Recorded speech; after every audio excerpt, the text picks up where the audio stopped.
Again, I'm explaining the practice of high ideology. I practice high ideology.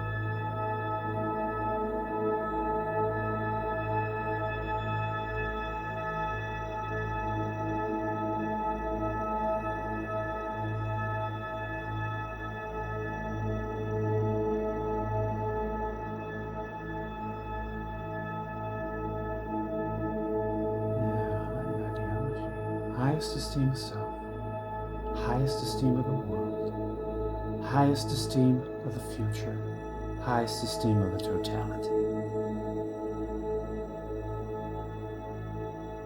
High ideology.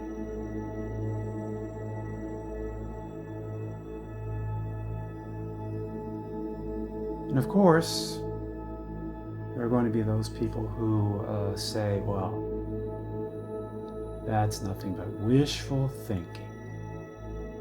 Pessimists are going to say this. Not understanding it isn't about truthiness. This isn't about truthiness. It isn't about how these most optimistic myths suggest truths about our set of living arrangements, because they don't.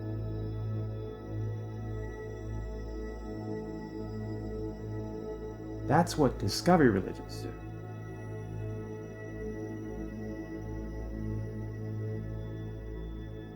A little bit complicated to explain. Discovery religions are built on a lie. The lie is we have discovered these pessimistic myths are truths. The truth is, these pessimistic myths suggest truths about our set of living arrangements. The truths were true when the myths were made. The truths were true when the words were written down in the set of sacred scrolls.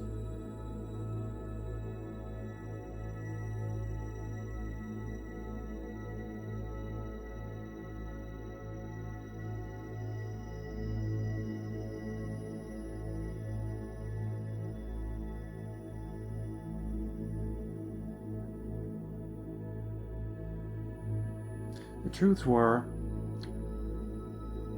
once upon a time, a few people concentrated wealth, income, and power into their own hands.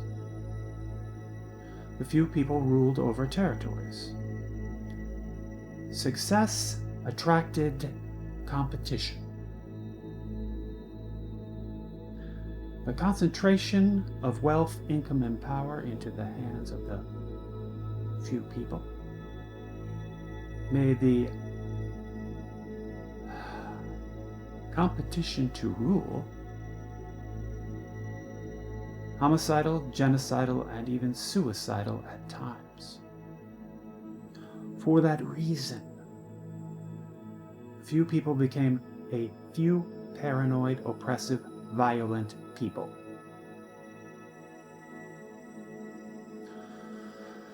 And these few paranoid, oppressive, violent people had special needs and aspirations.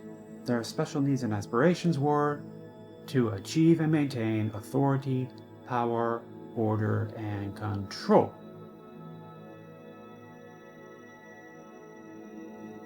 Over their territories. And therefore, over the people over whom they ruled. Control. Authority, power, order, and control. So the few paranoid, oppressive, violent people gained influence over religious authority figures, and religious authority figures proclaimed these pessimistic myths are truths. A good entity rules in heaven. The good entity is at war with an evil entity. The evil entity rules over the earth. The few paranoid, oppressive, violent people are representatives of the good entity here on planet Earth. The few paranoid, oppressive, violent people are divinely ordained to rule over domestic territories. The will of the few paranoid, oppressive, violent people is the will of the good entity.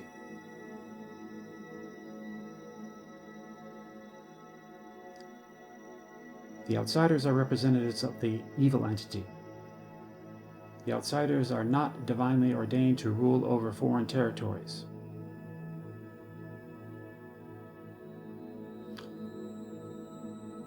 The will of the outsiders is the will of the evil entity. So this is what the religious authority figures proclaim to communities of faithful believers.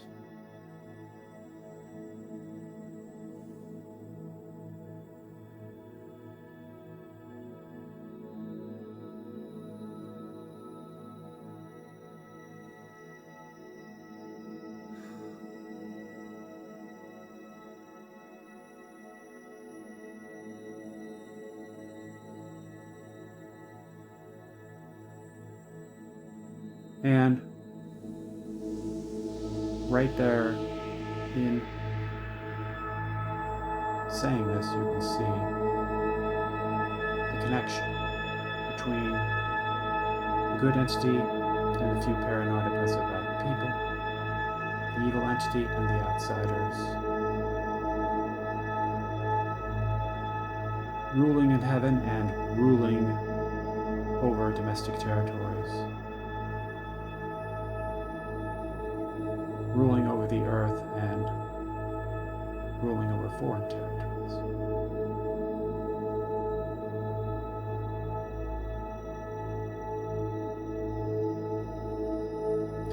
If you think about it, it really perfectly expresses a sort of territorial mindset.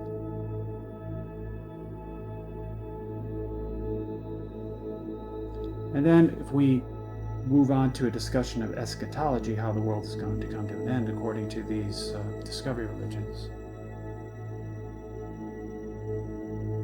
usually has something to do with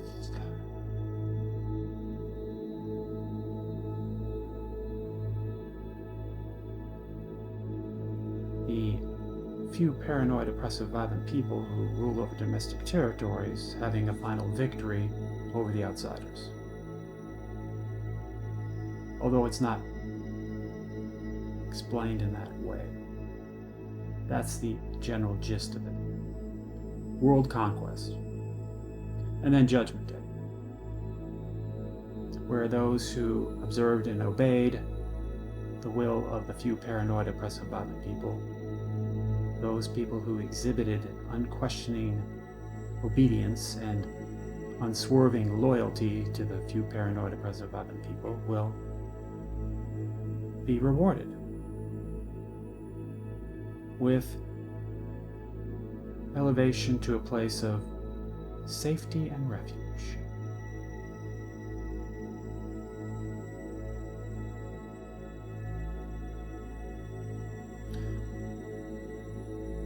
While those who are unfaithful, those who disregarded and disobeyed the will of the few paranoid, oppressive, violent people,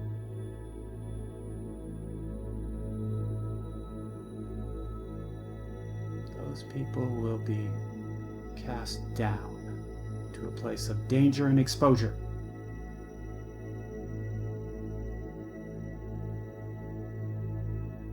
Danger and exposure.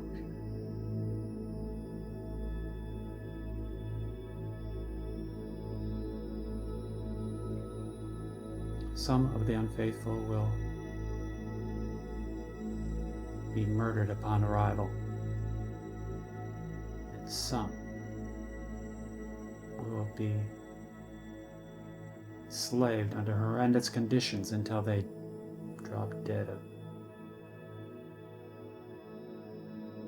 disease and or starvation.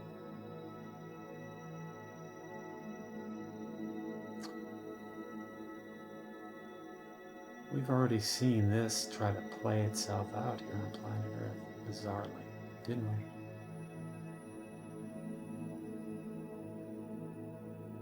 Weird. Really weird. ethnic cleansing, concentration camps, genocides.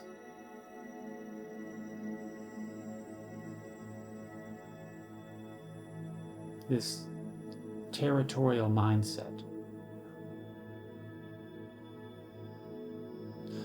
What do you get? What do you get when everybody's treating everybody else like an outsider? What do you get?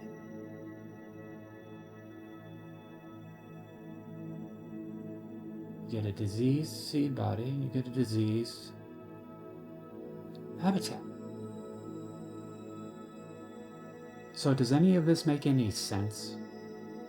From the point of view of a few paranoid, depressive, violent people, yes. Why does it make sense to them?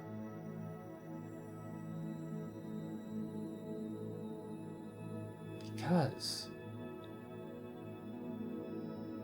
belief in these pessimistic myths enables them.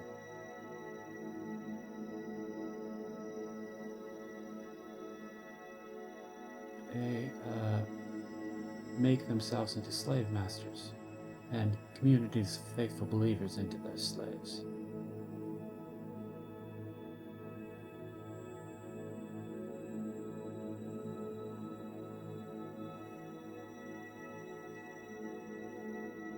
And religious authority figures over whom they gain influence, they make them into their slave drivers. With that kind of power, they can go to, have their slaves go march off to the polls and vote in elections and elect politicians who will enact policies that will make it even more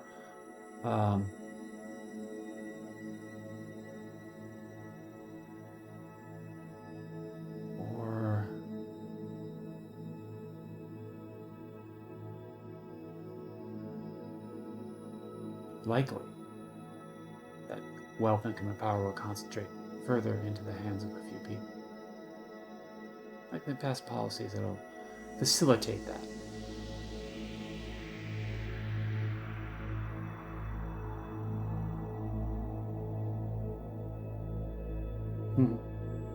So this is why we're attempting to liberate people, right? Spiritual liberation for the spiritual slaves. Attempting to bring that to them through practice of high ideology.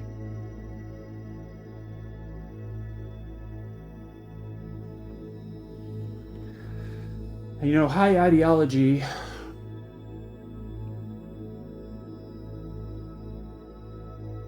is about a belief in the value of the most optimistic myths. The most optimistic myths include: we are in continuous spiritual communion with an infinite divine eternal being. Our divine eternal souls are in continuous spiritual communion.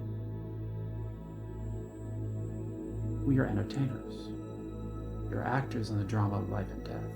We portray characters of our own creation.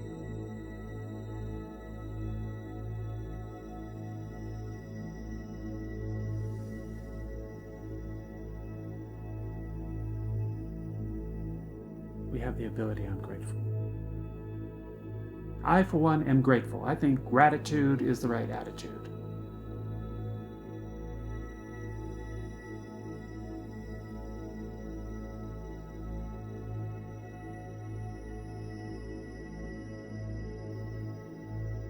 Yes, the seed in the body causes suffering, for sure.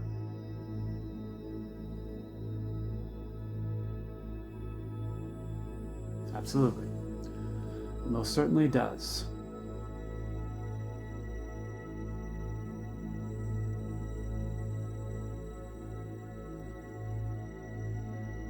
But it also makes possible the hero's journey, which is a wonderful journey to be able to take. And I, for one, think, believe, and expect being a human being on planet Earth is pretty cool. And I'd like to do that again sometime. if that was possible. But it wouldn't be possible if human beings end up going extinct. It wouldn't be possible if human beings end up going extinct. What wouldn't be possible? For me to come back again and be a human being here on planet Earth in the future. After I'm done with this body, get another one. Get born again, being again, all that.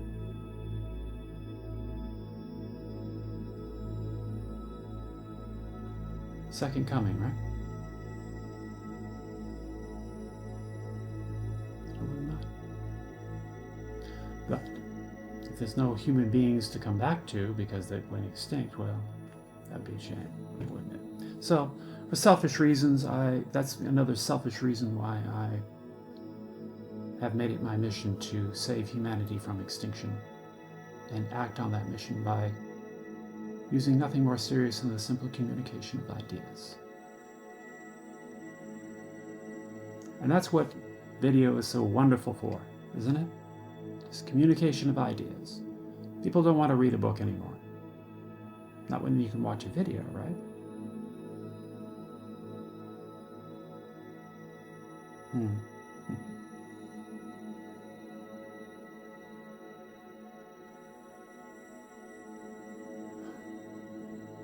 Videos are amazing. It's an amazing tool because, okay, sure, it's not the same thing as a live performance. It isn't. It's definitely not the same thing.